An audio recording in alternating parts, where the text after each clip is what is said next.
It is time to feature John Rosenthal, our dear friend, and he's also one of the Good Hearts from the Good Hearts Club Music Jam that I do every single Friday night. John Rosenthal, an amazing Woo! singer, an amazing songwriter. I have known him now since I started the Good Hearts Club Music Jam, actually. So it'll be 4 years in July. And I'm telling you, you have been one of the sweetest people that I've ever met. He comes to the jam on the special occasions.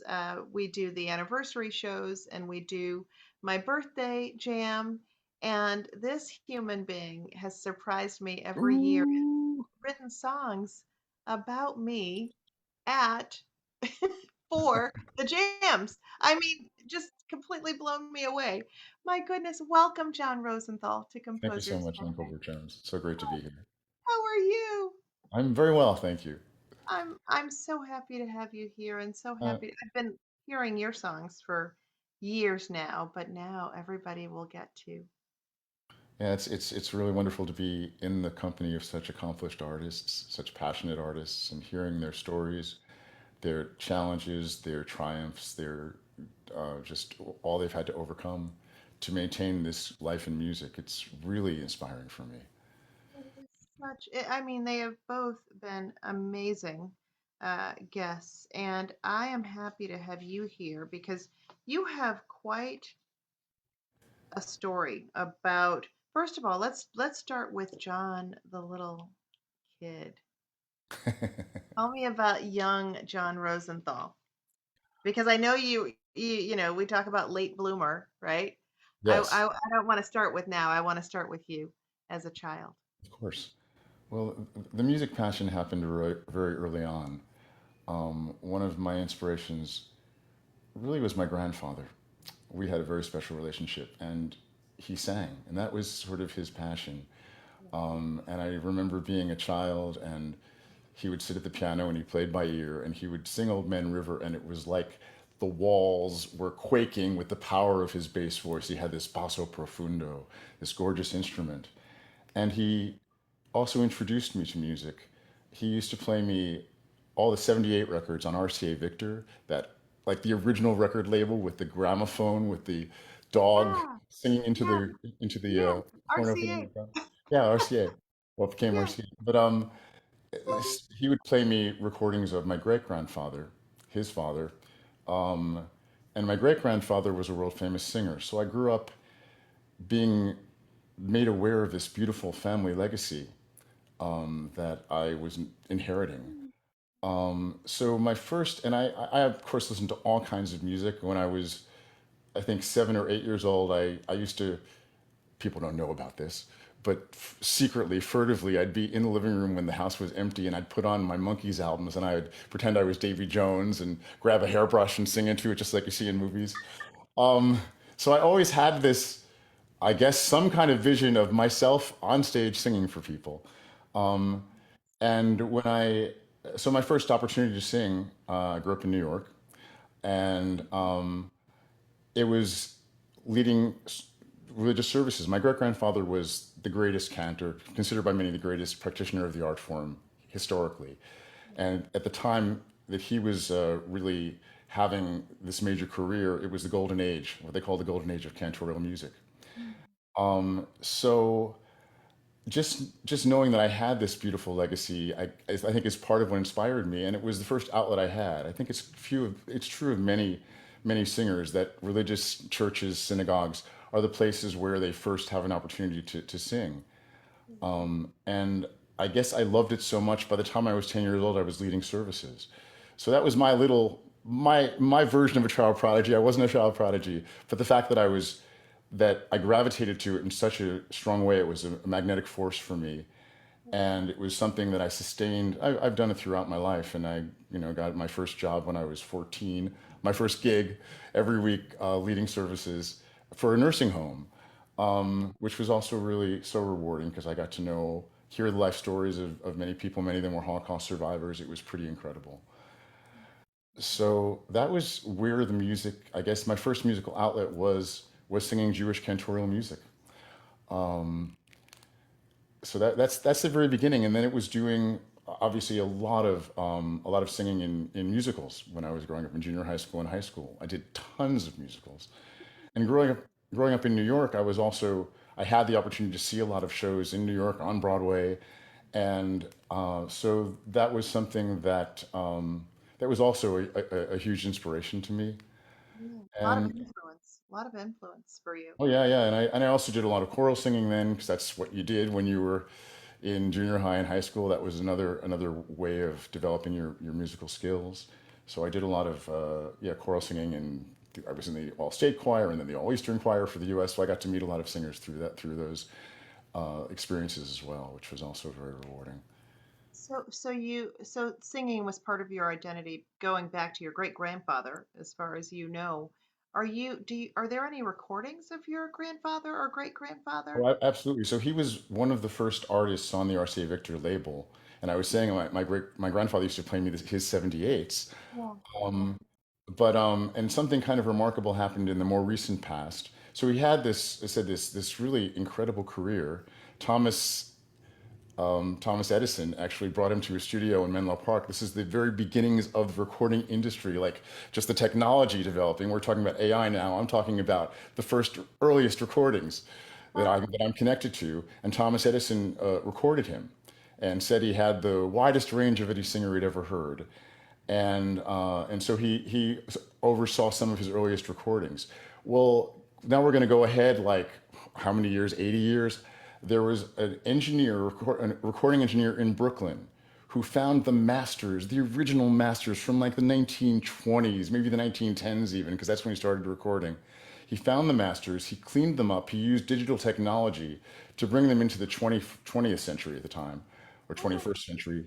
And and when he remastered them and then released them all, it was the first time I could hear my great grandfather's voice in all its splendor, with all its resonance and richness. Because those 78s, as wonderful as they are, they're very scratchy and the sound is kind of thin.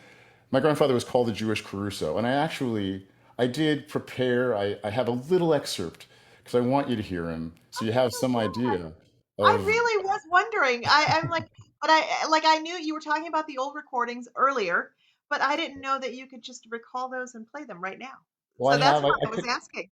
I Yeah. took a little excerpt just in case it came up today. I didn't know if it would, but so I will. I'm going to also make an analogy because I'm a jazz musician. That's the music I haven't ended up gravitating to, and I'll get to that later. But my great grandfather, when I listen to him and when I play him for jazz musicians, they hear Sonny Rollins. I also make a connection with John Coltrane, A Love Supreme, where these were artists who were in awe and in reverence of the creative spirit and the higher power that blessed them with whatever talent and gifts they had. It's a remarkable thing to. My great grandfather was a prodigy, and he was performing when he was 7 years old around Europe. So this is, and so anyway, this illustrates for me some of his this 45-second clip. You will hear his improvisational skills, his amazing musicality, his runs, and he was a composer, and he composed over 180 melodies. He composed much of what he sang.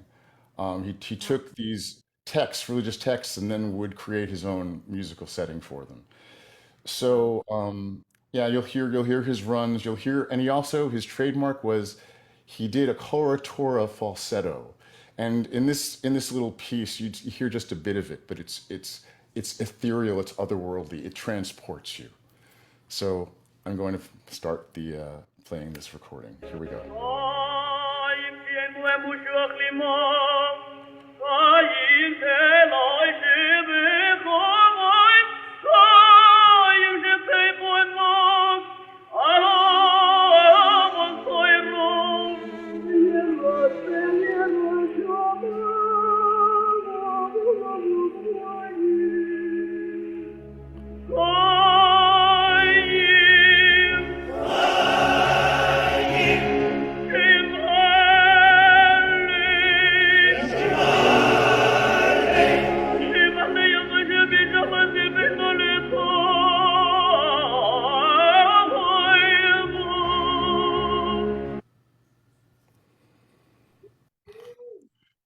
Wow. It's just magnificent. NPR named him one of the 50 great voices of the 20th century, and you can hear that there's something so. I mean, it goes right through me. It's whether you understand even what the text is of what he's singing, the feeling, the joy, the cry, the sob in his voice. It's just so moving. You feel it. And now you make sense to me. You Wow. make sense to me. When I because I have known you now for 4 years, just about, right? Yes. And sometimes people just are born, that's what they were meant to do, and then you hear that and it makes sense. That's fine. But you go beyond. You go beyond all of that, and I understand why. There's a connectivity to your ancestors, basically. And there's a continuum. You're continuing this great artistry and this. Do you think if you didn't have such a creative grandfather and great grandfather that you would have been drawn to music innately? I can't imagine not being drawn to music because it's so integral to just my core, the core of who I am. Yeah, So I think I would have loved it. yeah, I don't know that I would have necessarily had the resources to draw from to build on. And if I didn't have an instrument that then I in some way inherited, that certainly would have changed the way that I experienced music. It's interesting in my family because my grandfather and his siblings were renowned for family get-togethers because he had I think 7 siblings, and they used to get together during the holidays and they would all harmonize. They all loved singing. They all loved music, and one uncle sang at the Met, and anyway, they were very accomplished and very dynamic people. My grandfather was one of the quiet ones, and I think he was intimidated by his father's brilliant talent, and so he didn't seek any kind of professional career.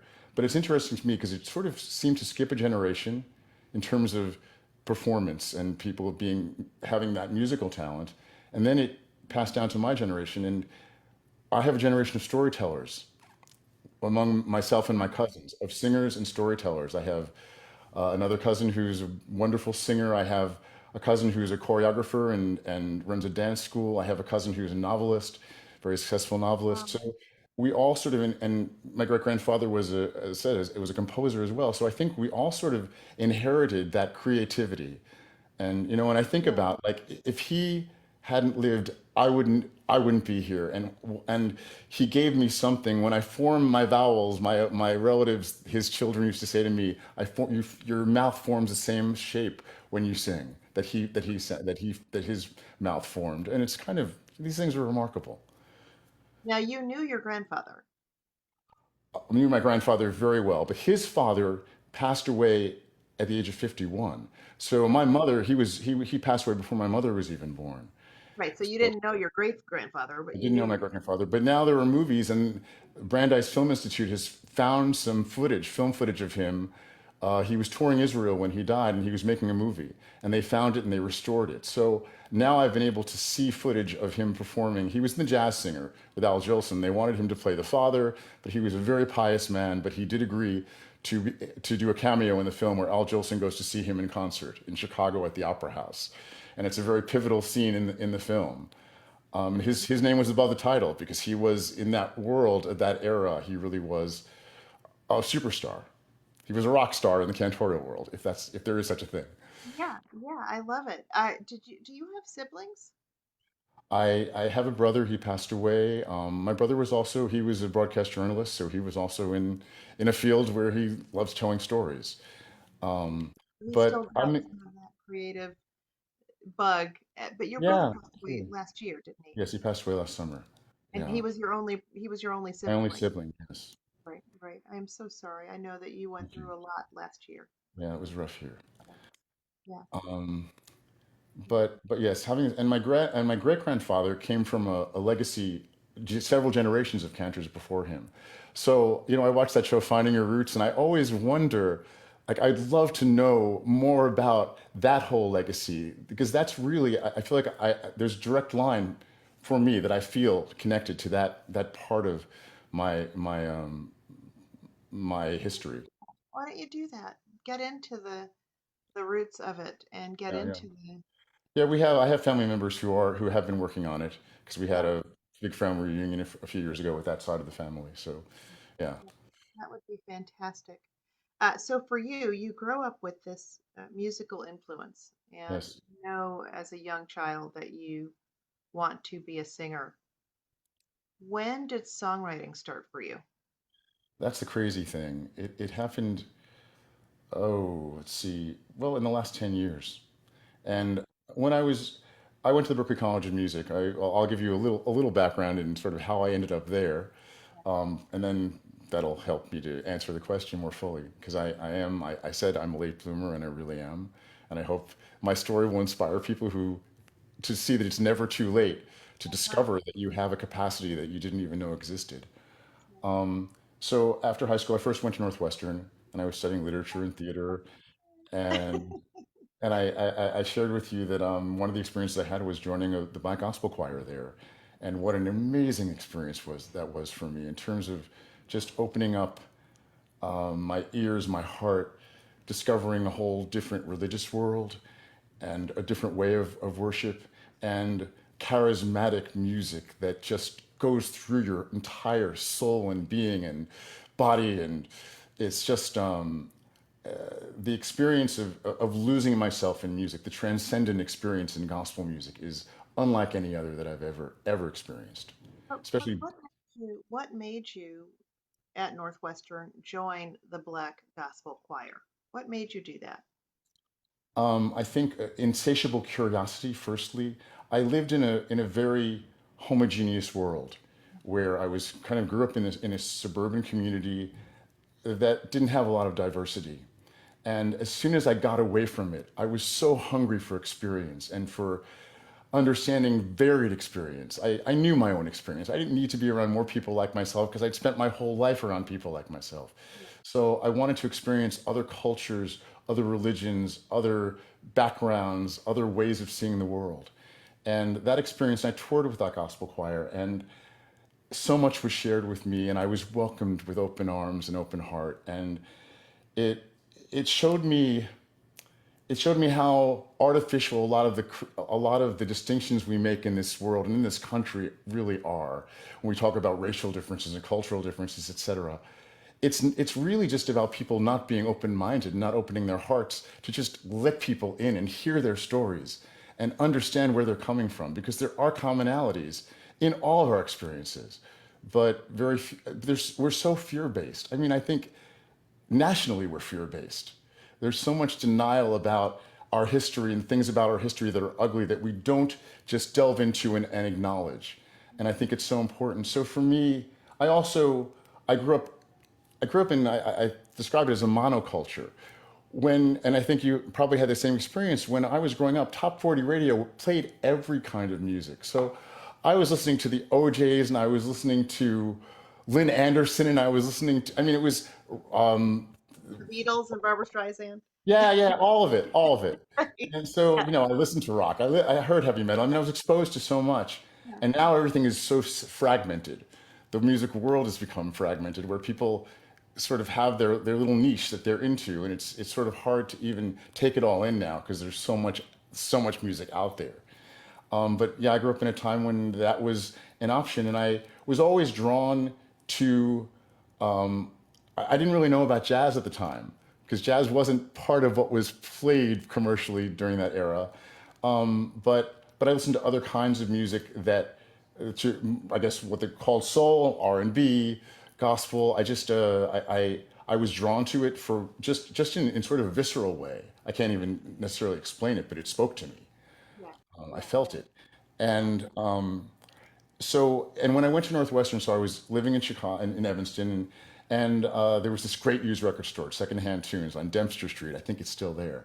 And my big Sunday event every week, it was my ritual. I had $20. That was a lot of money for me.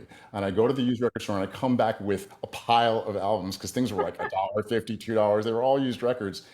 And I discovered jazz. I discovered this art form that just took me by storm.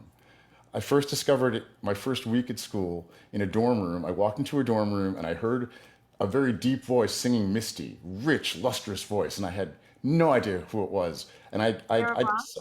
it was Sarah Vaughan, and it was Who's Sarah Vaughan? from her Live in Japan album, which is now one of my all-time favorite albums. But it was sort of a gateway to me. And I asked the woman whose dorm room it was. I said, "Who is this? This is incredible." She said, "You don't know Sarah Vaughan?" And I said, "I know the name. I think I've probably maybe heard her." Well, that sort of started me my curiosity and my record collection. I became a hardcore record collector and kind of a musicologist. I don't do things halfway, just like a very Yeah, intense. no, no, you're very thorough, which is good. It So serves you very well. so yeah, I ended up buying thousands of record albums over the course of the next 15 years, and I lived those albums. I immersed myself in those albums. I could sing along with every Ella Fitzgerald scat solo, and Sarah Vaughan scat solo, and Carmen McRae with her beautiful phrasing, and Mark Murphy. And discovering all these people was in the way that when you're young, your appreciation and your intense your level of engagement with things is so strong and so total, and I lived this music, Yeah. and That's that interesting. That was a departure from the rest of your life, and certainly not what you had been exposed to prior to that. Do you still have all the albums?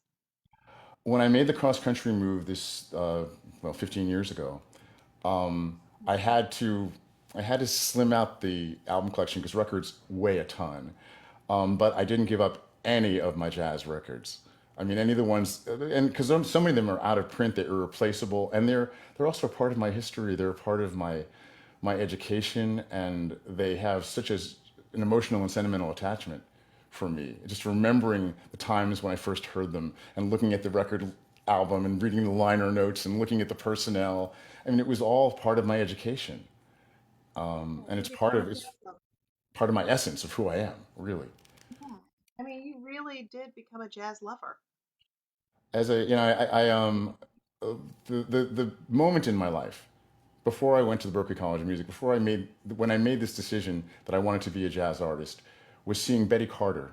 I was, I think, 19 or 20, at the Bottom Line in New York, and it was New Year's Eve, and when she sang Auld Lang Syne, it was a 10-minute scat solo version of Auld Lang Syne, and it was crazy. And Betty Carter was so charismatic and commanding, and what a communicator, like all the great artists. When you saw her, you felt like she was speaking to you all night. I felt like she was singing just to me. And I walked out of that club, and I was in orbit. I was in absolute orbit. I wrote a spoken word piece about her. And about that night, I wrote, metaphorically, I was bitten by the jazz bug. I was literally smitten. I'd found my drug. That's what happened to me that night. And then I found a school in Chicago. I think it was called the Bloom School of Jazz. And I took my first classes with a mentor named Ann Ward. She's not with us any longer, unfortunately, but she was the first one who kind of let me experiment. And she would bring in local jazz vocalists from the Chicago scene at the time to work with us. And then I started performing out a little, and then I decided, okay, this is my calling. I have to pursue this. Then I applied to transfer to the Berklee College of Music, and that's where I spent the next segment of my life. Wow. Wow. And when you started, I mean, you were singing for many years, but when you started writing, Yeah.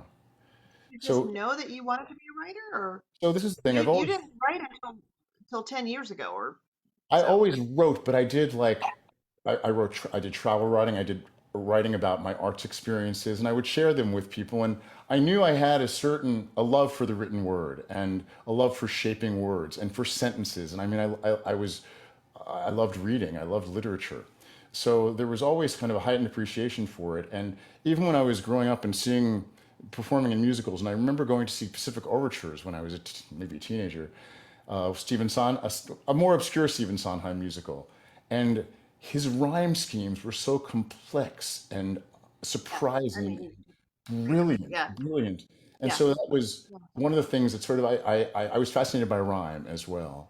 When I was at Berkeley and I was wanting to develop my own material, I started writing some lyrics. Like I wrote a lyric to My Favorite Things, which was about my favorite things. And I Oh, remember I had a little transitional section where it said for Sweet Julie Andrews, those words said it all, but they don't cut it for John Rosenthal. And then I launched into my version of the song, which was about all the things I was passionate about when I was 21 or 22, whenever it was. So I did start the process of, I started setting words to songs. I mean, there were a few. I took Empty Bed Blues, which was a Bessie Smith standard, and I wrote my own words to that. So I started sort of adapting songs and telling my stories yeah. through those songs. But the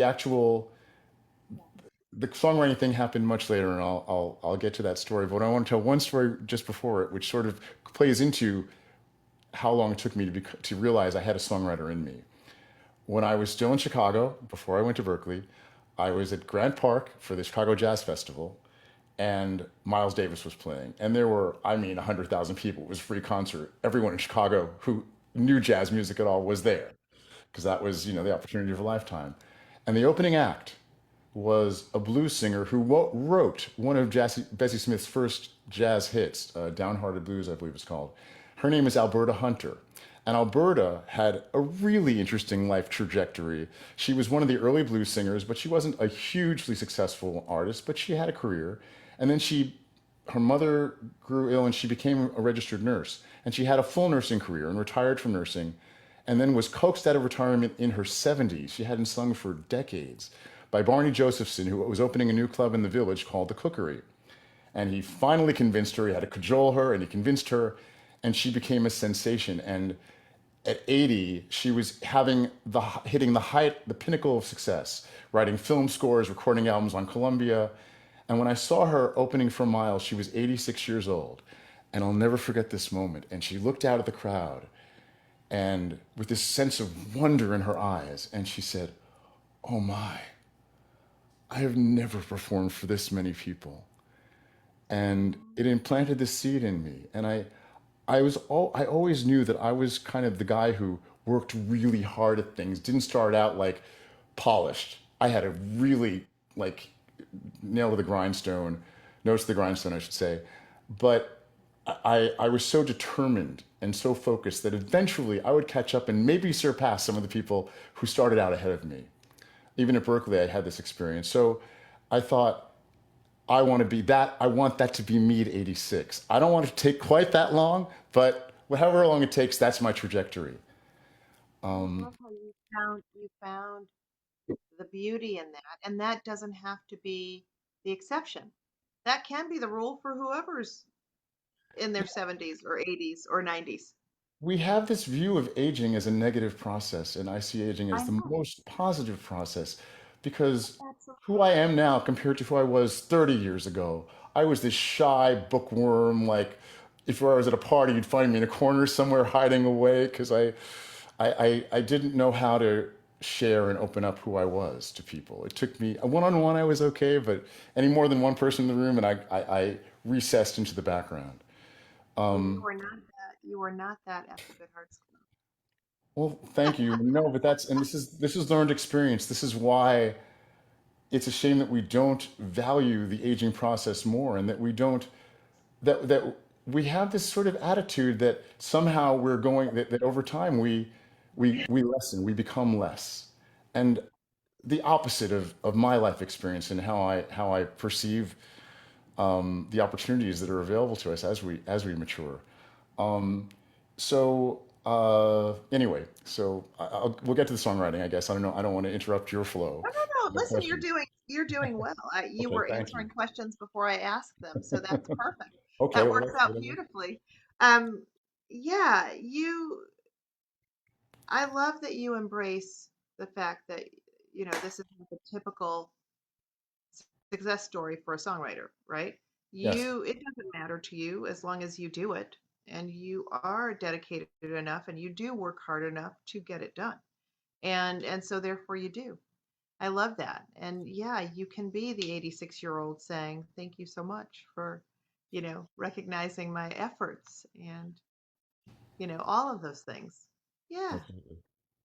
it's fantastic. So take me to, you know, again, we know that you have a lot of,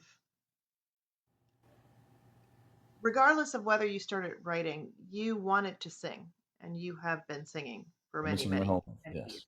Yes, yes. Now, even when you sing at the Good Hearts Club Jam on Fridays, you're most often doing songs that you've written lyrics to that were, old instrumentals. Or how much of that are you doing versus just writing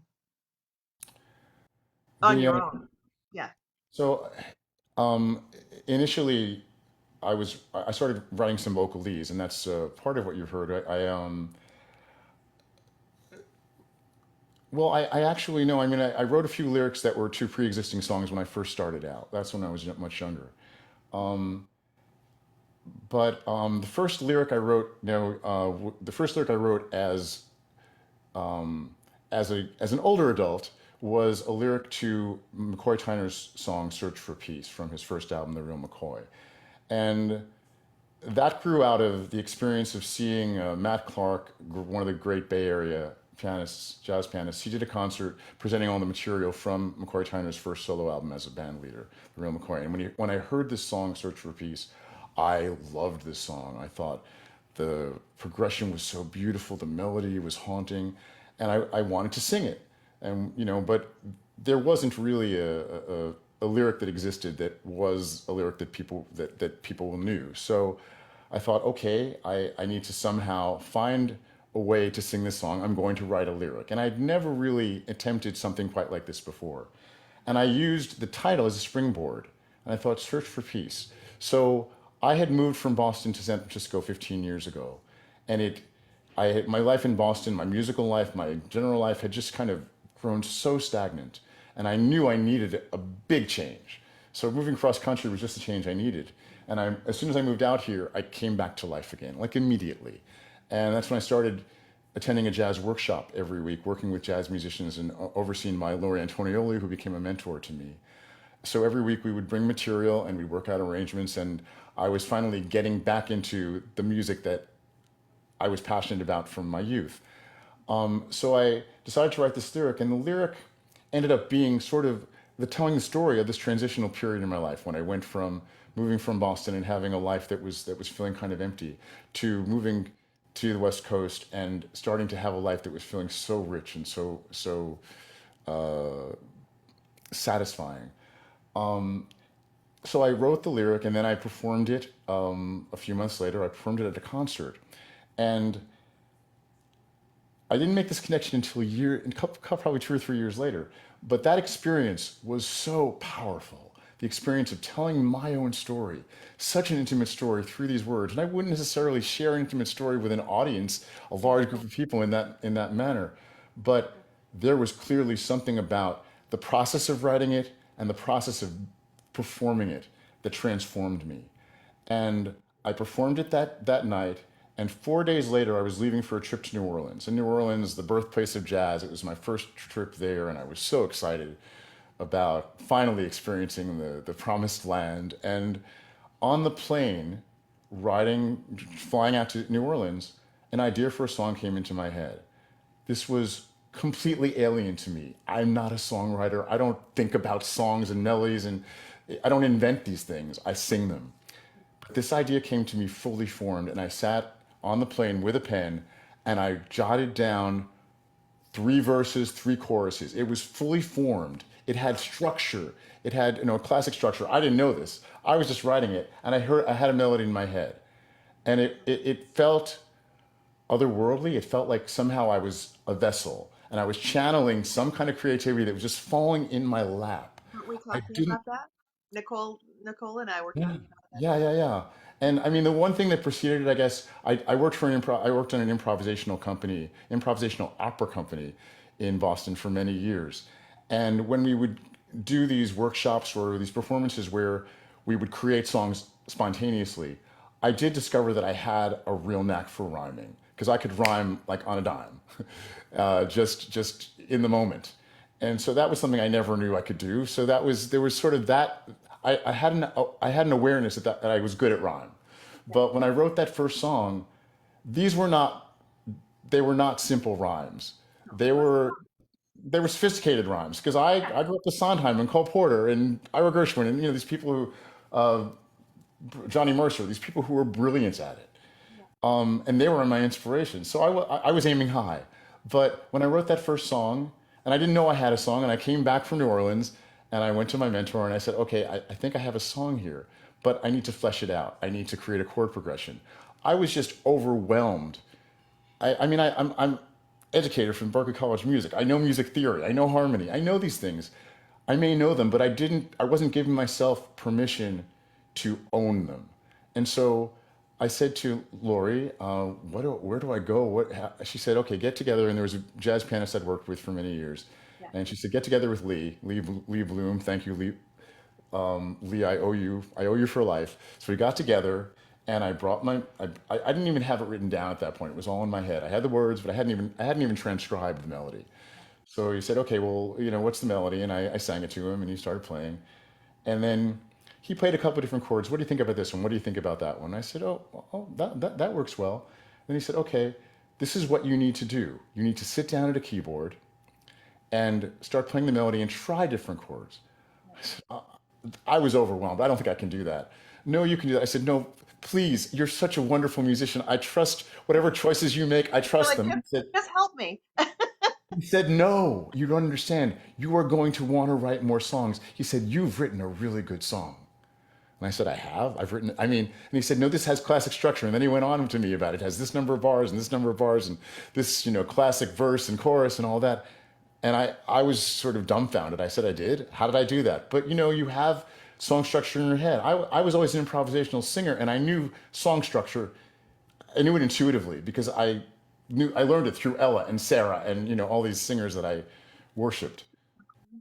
You were almost taking it for granted that you had been educating yourself for all these years already. Berkeley was just the official education, right? But I the haven't. education process started way before that. Absolutely. The education process was you joining the Black Gospel Choir and you studying all these and buying all these albums and studying every jazz artist that you could get your hand on. All of those things matter, and so many people take to or subscribe to, well, only this matters because it's Berkeley or because it's this great thing that I do. It's not just that or that. It's a culmination. It's a variety of things Absolutely. It's all that cumulative. And that's, it's all one thing. cumulative. Yeah. Cumulative has become my key word in Yes. life in the last 15 years because Yes. I've started realizing all the work you do, doesn't matter what genre of music it might be in, it doesn't even matter if it's music related. Anything you do to develop yourself as a person, to make you a more open soul, a better communicator, these things all contribute and they all eventually coalesce That's right. in your creations. That's right. And That I love that you, like I said, I was gonna, ask you questions about how the literature and the music intersect. You addressed that. I was gonna ask you about the pentoral legacy, so to speak. You addressed all that. I was gonna ask you about the fact that you are such a great improviser. You are a master of improvisation. I mean, you talked about that. You even talked about the new opera theater ensemble. All those things that I was going to ask you. I love this because you've already answered my questions about those things. You also told me about your influences. I was going to ask you that. Um, I haven't touched on all of them, but yeah, yeah, the songwriting thing. So I love the Great American Songbook, yeah, but the thing that has been frustrating for me is that there we don't really have many people writing in that genre any longer. I mean, I feel like that's a beautiful tradition that I think needs to be carried on, and when I discovered that I had this ability, potential ability to be a songwriter, and I was so steeped in that art form, I realized this is an opportunity for me, in some small way, to contribute to carrying on this beautiful art form. And I mean, there's nothing that would honor me more than being someone who can be the next one of the next steps. And Cole was talking and putting together books of jazz tunes that are going to be written today that are the new standards. And Terry Lynn Carrington has been promoting that instrumentally as well. And I mean, with incredible compositions, gorgeous stuff. I'm crazy about her music. Um, but so I wrote this song, Late Bloomer, and eventually, and Late Bloomer, so it was the title of the song, ironically, the way I'd always seen myself. And I really thought, Lynn, so Lee said to me, "You're going to want to write more songs." And I looked at him and I was like, "This song has been gestating my whole life. I don't have another 30 years to, come up with my next song." And he said, "No, trust me. This is not the only song you have in you." And he made me do the work myself. He made me sit down and shed and struggle through figuring it out. But I figured it out. And then when I performed the song, he was so right. Because when I performed Late Bloomer, it was like nothing I'd ever felt as a performer. Oh, And people, the song speaks to so many people. There are so many people like me, and I've realized this. And then during COVID, when we had all these open mic situations where I was communing with people from all over the universe, and a lot of people who were older, who never really had as much opportunity to be heard, or they kept their talent was sort of hidden, and they were now given forums, ways to share it with the world. I realized that my experience, and the experience I was sharing through this song, is so universal. It's so many people. This song spoke to them personally, and every time I perform it in public, I have people come up to me. I make friends. I make new friends. I have people say they want to be my friend because they feel like they know me just from hearing me share my story in music, and that's a beautiful thing. that is a beaut. I mean, it's actually everything.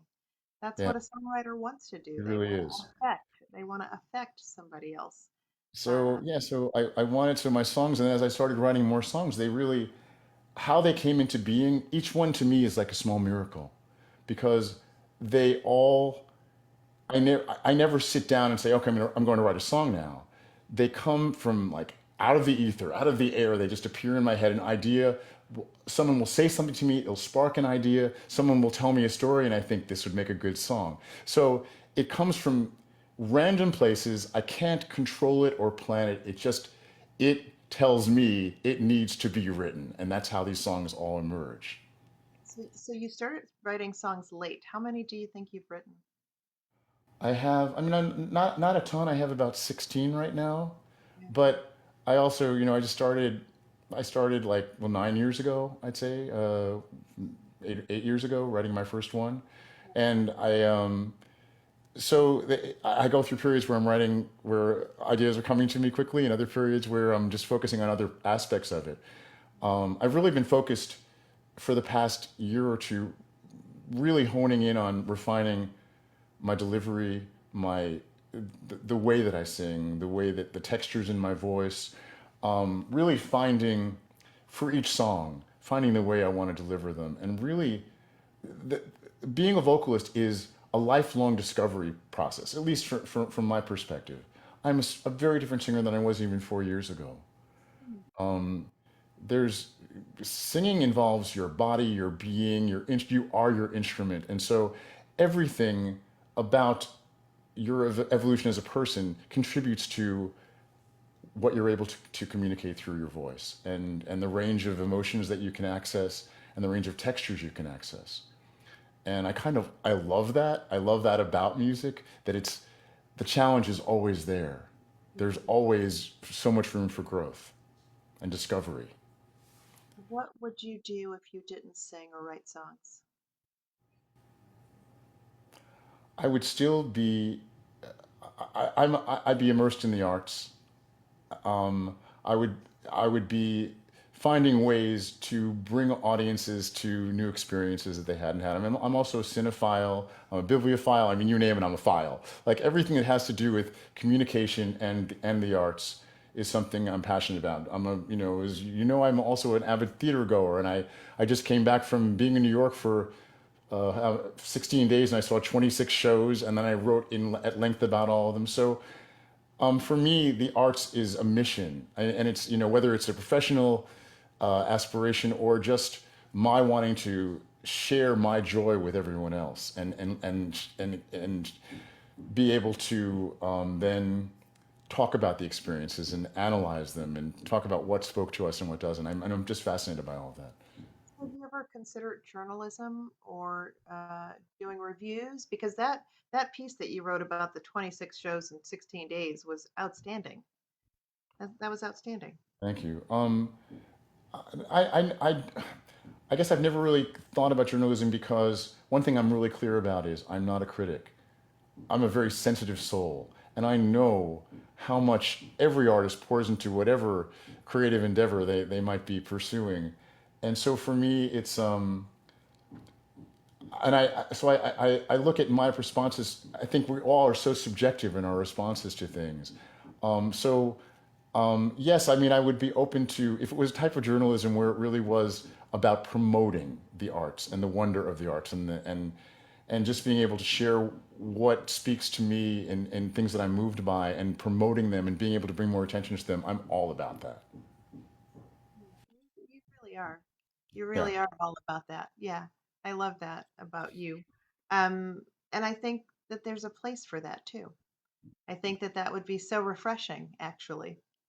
Yeah, it's one Uh, of the positive things about social media is it does give a forum where I can reach people that many people I've never met in real life. And yet I get responses from them and I so it does broaden the range of people that I'm able to reach in my writing. And yeah, I mean, having a I hope that I can get more of a platform as I get my music out into the world in a different way and hopefully build even a larger audience for it. yeah, I love the idea of you sharing your joy in a promotional way. You're promoting. I feel like that about Composers Cafe. I get to show everybody, you guys' talent, and I get to share and promote you guys as songwriters and as people. I feel like that about the Good Hearts Club.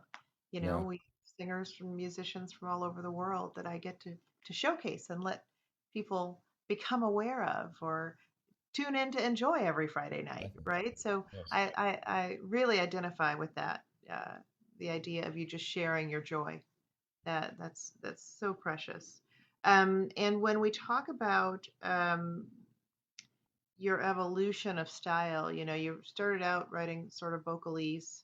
Um, where would you say you are now? Because you've written, you've also, you're diverse. Your catalog is diverse. So yeah. I and it is that whole thing about well, I'm an amalgamation of so many different influences because I grew up listening to so many different kinds of music, and as my voice has become freer and I've become more relaxed in my delivery and exploring my instrument, I'm able to incorporate, and it's on an unconscious level. I incorporate so many stylistic things that I learned from all of these masters. So, I mean, I recently sang a song that Liz Wright had written, and I never felt like I could bring the right feeling to it because she's so steeped in blues and gospel. And I thought, well, it's all about your connection with the lyric and then letting yourself just discover whatever it is in your voice that song brings out in you. So every song kind of allows me that opportunity to kind of discover, say, different textures, different stylistic influences, different feels. So I mean, I started out opera trained, and like Nicole, and this is, it's true with a lot of singers. Classical training is for vocalists, sort of the traditional route you go to gain control of your instrument. But so I think my songs are a reflection of my eclectic nature as a person and my eclectic taste in music. The fact that I've never listened to one kind of music, even when I was immersed in the jazz, I was still listening to the R&B and the pop and the show songs and so I've always embraced a wide variety of musical forms and that informs everything that I do as a writer and a singer. Yeah, you express yourself in that way. Yeah, Yeah. you express yourself in that It- way. it- What is next for you? Recording my album, it's more than time. The only album I recorded was with the group I was with, the New Opera Theater Ensemble. We ended up forming an a cappella group, and we did improvisational a cappella pieces that were all inspired by different forms of chant from different parts of the world, and that was very cool. So I've spent when I was at Berkeley, I did a lot of recording projects, but to do my own album with original songs like Nicole, that is something I've dreamed of my whole life, and now I have enough material that I can pick and choose, and my song is also the wonderful thing about. telling these stories is they're stories that have to do with life in the 21st century. I wrote a whole suite of songs that are about online dating. And my mother met her boyfriend through online dating. It's happening every generation. These kinds of experiences are happening. So they've become, these songs are so universal. I've written a song about foodie culture, which is again a very prevalent thing. When I didn't grow up, we didn't have foodie culture. Nobody talked that way. But food has become such a global thing that no matter where you travel, you're going to see certain food trends. And I was in Europe recently, and I'm seeing things in Madrid that came over from all these other countries, and they're now the hot food there. So it's just fascinating. I try to keep my finger on the pulse of culture, of popular culture in every way. And then I get to comment on that through my music. I like satirical music. The influence I meant when you said you heard about my influences, Dave Frishberg was a huge inspiration to me as a songwriter because he wrote songs that were witty, they involved wordplay, but they had a lot of heart. They weren't just humorous.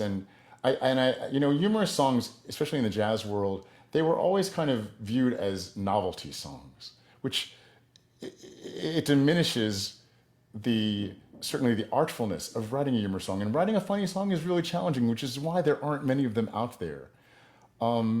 It's one of those things. I don't know how I write the wrong. I have punchlines. There are like it's like my songs. Some of them are kind of a setup. I'll demonstrate one today, but it's the element of surprise. It's just choosing words that people don't expect to hear.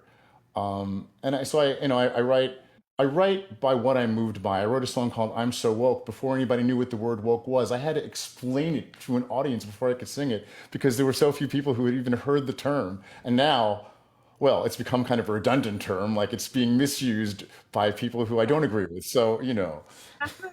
That's the right. way of the That's world. right. I love your exuberance and I love your excitement about just the idea of creating. I mean, it shines through, when you talk about it. Um, but I think it's time to hear some music. Okay, I'm always up for that. Are you ready? Are you ready to perform some original Yes, songs? yes, I am. All right, So let I'm me going to get out start of out. your way.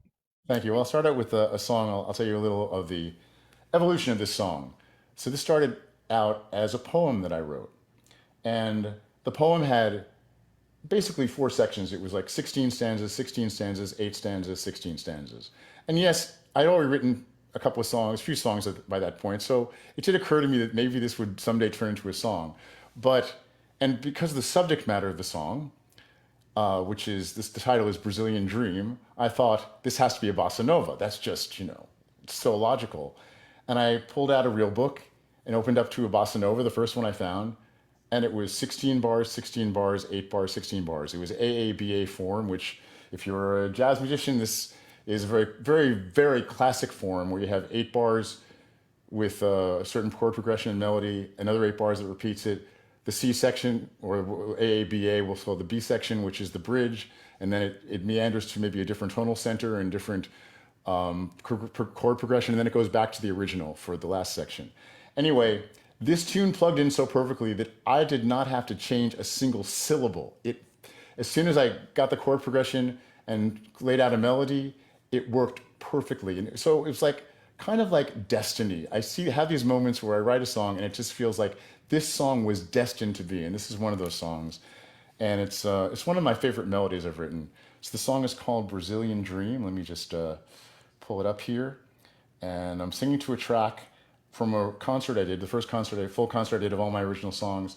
The pianist is Parker Grant, the bass player is Adam Gay, the saxophone player is Sheldon Brown.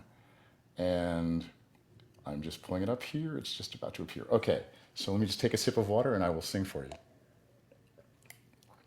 So here is Brazilian Dream.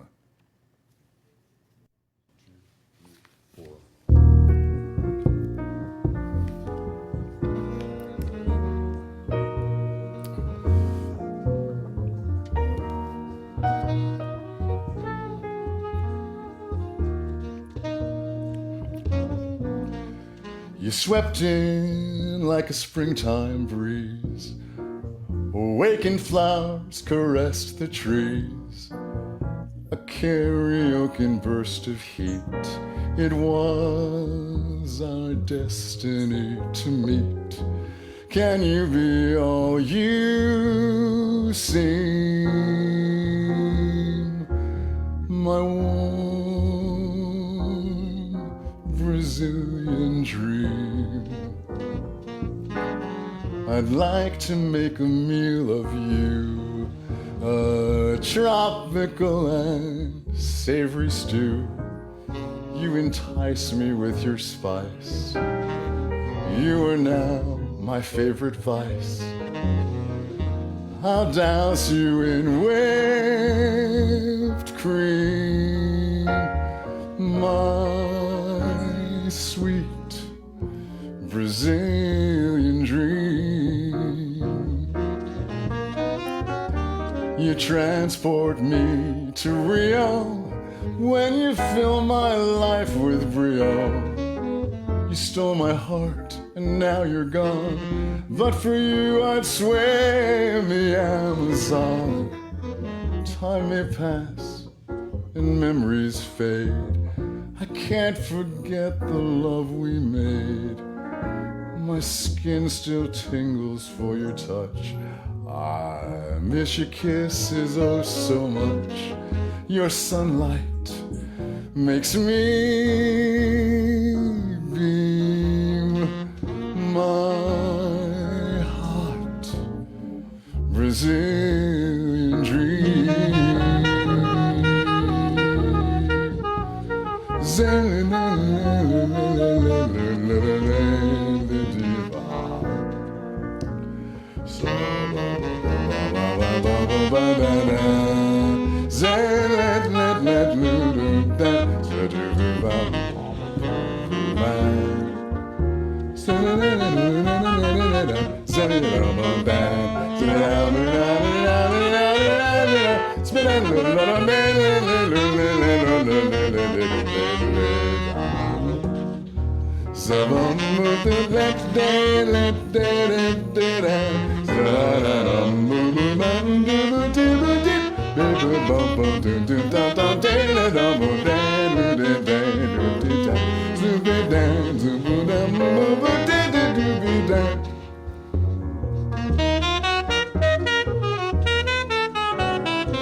You transport me to Rio when you fill my life with brio. You stole my heart and now you're gone, but for you I'd swim the Amazon. Time may pass and memories fade. I can't forget the love we made. My skin still tingles for your touch. I miss your kisses oh so much. Your sunlight makes me beam. My heart, Brazilian dream. My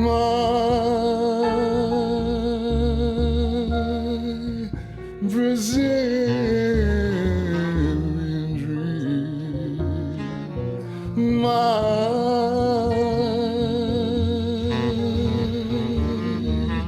Brazilian dream.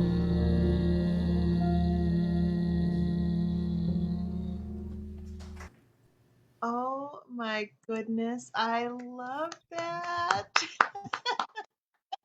I love that so much. Thank you. I You know love what I want to point out what I was aiming for partially in that song is a quality to bossa nova music that the Portuguese, the Brazilians call saudade, and it's sort of a melancholy longing. It's a yearning, and feeling the absence of someone, and there's a sweetness and a pain that's all sort of mixed in together.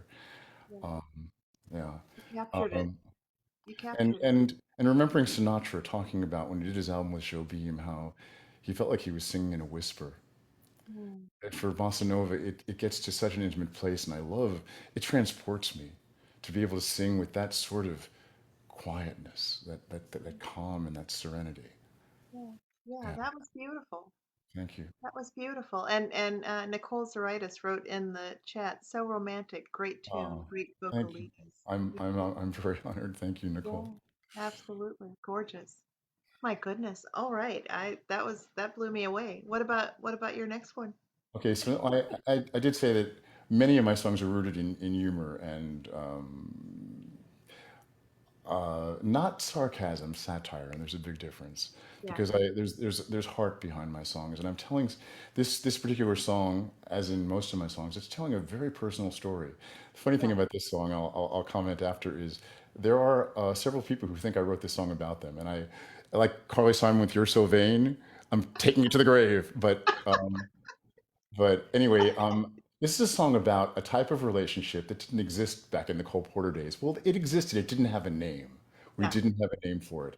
And now we have a name for it. And it crosses all genders and everything else, even though it does have a name that does assign a certain gender to it, but it doesn't need to be that gender. So anyway, it's about a type of relationship that I want to celebrate.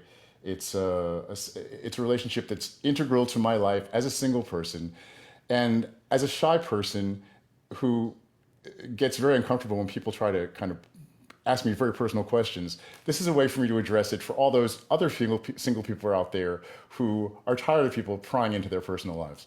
And I So love that that's another theme for this show. All three of you were shy. yeah, yeah. Oh, All I'm three the of you. I'm the ultimate introvert. If you want to learn about me, Unbelievable. there's a book we all should. If my other fellow introverts don't know about it, it's a book called Quiet: The Power of the Introvert in a World That Can't Stop Talking. And this book, when I read this book, it gave me insight into myself I'd never had because I took the test in the book to see where I fall on the scale of introvert to extrovert, and I'm at the absolute extreme end of introvert. And many performers fall there, but we find a way out because we need to get our art into the world and we want to communicate. So we find the Amazing. means over time. Yeah. Amazing. All right, I'm gonna get So out of your way. Take it okay, away. so this song is anyway. The title of this song, appropriately, is "Significant Other."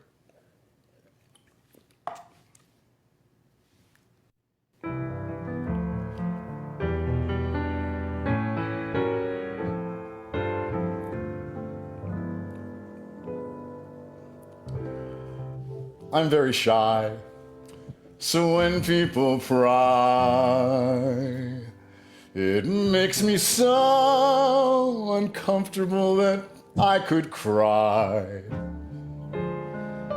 Then they asked me that dreaded question, the one I wish they wouldn't mention. Do you have a significant other? And no, we don't mean your mother. Then I stutter and I stammer and I mutter as they clamor for my answer. Finally, I nervously give my reply.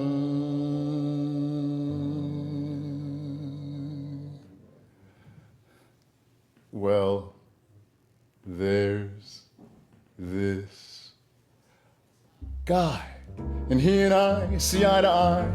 This dude is super funny, his disposition's always sunny. It's clear for everyone to see, we've got such great camaraderie. And now you know, unless you're slow, I've got a bro. When we hang out, we watch the Warriors on TV. We cheer, we shout. He brings out the jock in me. We chill, we never worry, cause we've got Thompson and Curry. He lifts up my morale, he's my pal.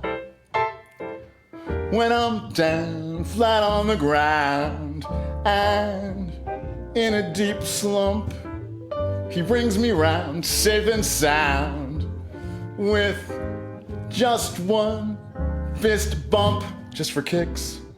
We like to catch some flicks. I'm an indie guy, he has a penchant for sci-fi. We value substance over style. My bro is such a cinephile, but let me state, it's not a date, he's my mate. So bone down, something like that.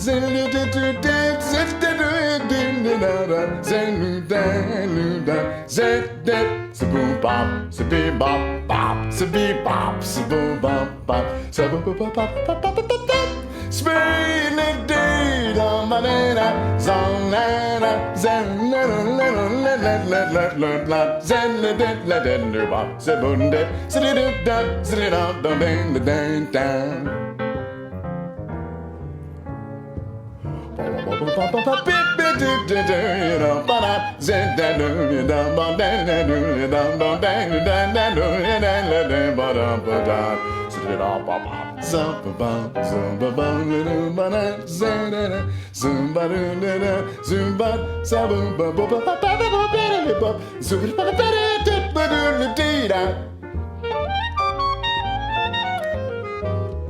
When we dine, I always let him choose the wine. He'll say, bring us some foie gras with your finest Pinot Noir. Cause my bro's an omnivore. He even goes for wild boar. He's no joke.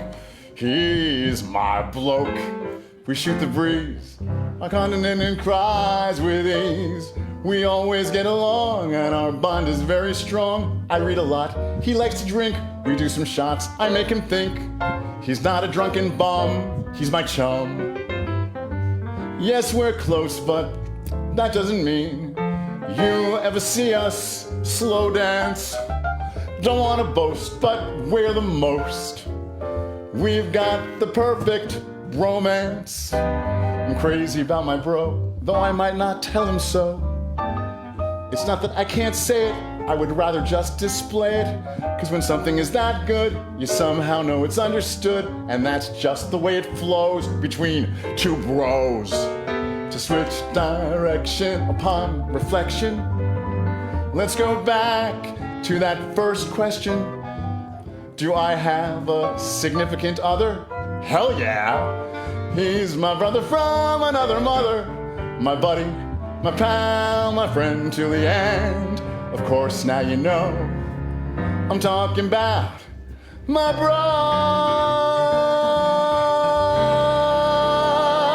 bro. You are so good. Thank You you, are man. so good. Good, good, good. And you write lyrics and music. Yeah. Yeah. You are, I mean, you're such a wordsmith that, you would think you were primarily a lyricist, but no, you don't stop there. You do it But all. but for me, and I know some people do work differently, but it all starts with the lyric because the music is dictated by the story and the feeling of the story and how I want to convey it. Yeah. Yeah. Yeah. Fantastic job. Thank you so much. I'm so glad that I finally had you on the show. Thank you so much for being here. It has been my joy to Well, be I'm so with you on grateful this. to you for giving me this wonderful opportunity.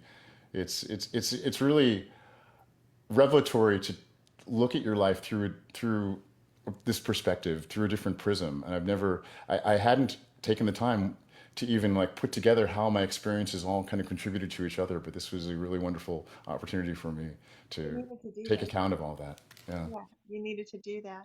Thank you so much, John Thank you. Rosenthal. I Thank you appreciate so you. I much. love you so Love much. you too. And thank you for your creativity.